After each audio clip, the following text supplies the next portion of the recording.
দেশের সাম্প্রতিক পরিস্থিতির কারণে ৩ দিন পিছিয়ে শুক্রবার পাকিস্তান সফরে গেল বাংলাদেশ এ দল। সফরে ৪ দিনের ম্যাচ রয়েছে দুটি। এই দলটির নেতৃত্বে আছেন এনামুল হক বিজয়। দলটিতে জাতীয় দলের খেলোয়াড়রা যেমন রয়েছে তেমনি আছেন জায়গা হারানো বেশ কয়েকজন। একই অবস্থা ওয়ানডে দলও।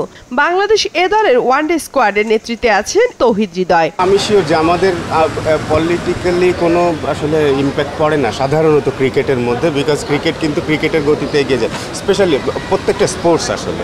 তো আসলে ওইটার জন্য আসলে চ্যালেঞ্জের কোনো কথা না। চ্যালেঞ্জ হচ্ছে আমাদের ক্রিকেটটাই, যে যখনই আমরা যেখানে খেলতে যাই প্রত্যেকটা জিনিসই আমাদের জন্য চ্যালেঞ্জিং আসলে।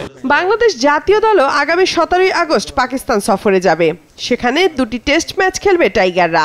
প্রথম টেস্ট শুরু হবে 21 আগস্ট। বাংলাদেশ এ দলের অনেকেই জাতীয় দলেও খেলবেন।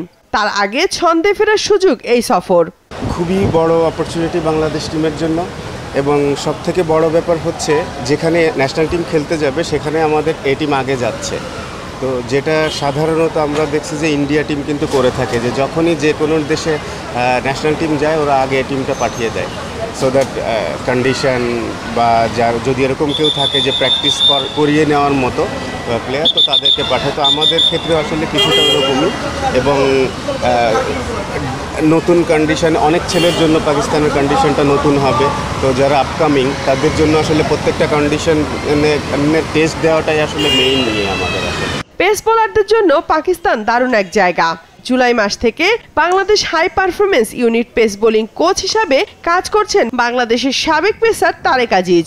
পাকিস্তান সফরে বাংলাদেশ এ দলের সঙ্গে থাকবেন তিনি। তাদের জন্য একটা গ্রেট অপরচুনিটি টু ন্যাশনাল টিমের আপনার যারা আছে এবং ন্যাশনাল টিমের বাইরে যারা আছে তারা যারা প্রেশারটা ক্রিয়েট করতে পারে।